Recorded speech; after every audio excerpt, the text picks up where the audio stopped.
But first, new on the night team cooking up something criminal in the kitchen. Local police seize butter in this bust because of what was in it, pot. It is the latest in a recent string of incidents linked to food laced with marijuana, some of them involving kids.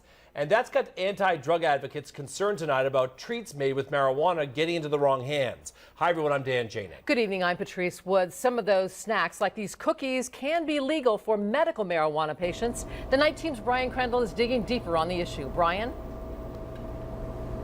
Well, Patrice and Dan, you know, when most of us bake cookies or brownies, we use your traditional ingredients, but some people, they sprinkle in a little marijuana, either for medicinal purposes or illegally. And recently, some of those altered snacks have popped up in local schools, and that's causing a stir.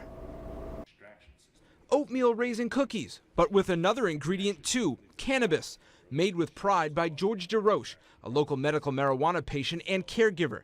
He knows, though, that they are not at all like other snacks. I tell people to take precautions with their edibles like they would with a handgun.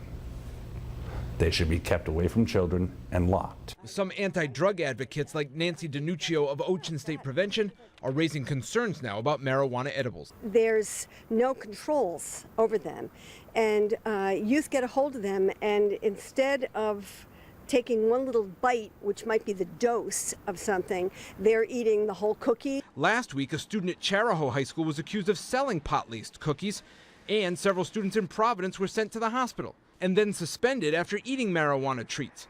And Central Falls police Tuesday arrested a man who they say had sticks of marijuana-infused butter in his apartment. We need stricter regulations. The head of Greenleaf Compassion Center, one of Rhode Island's 3 medical marijuana dispensaries, tells me that his facility sells lock boxes and that they do not package edibles in a way that's attractive to kids. We're pretty adamant that people are aware of the risks of edibles. And others in the medical marijuana community agree it should be kept safe like prescription meds. Of course there's a concern. Anytime that there's something that can have an adverse effect on a child, common sense has to prevail.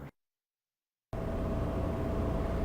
right, so if they know the risks and the concerns with the baked goods, why do the medical marijuana folks make the edibles? Well, they tell me that the baked items, the food items, work a lot better than smoking marijuana for some ailments. I'm Brian Crandall, NBC 10 News 19.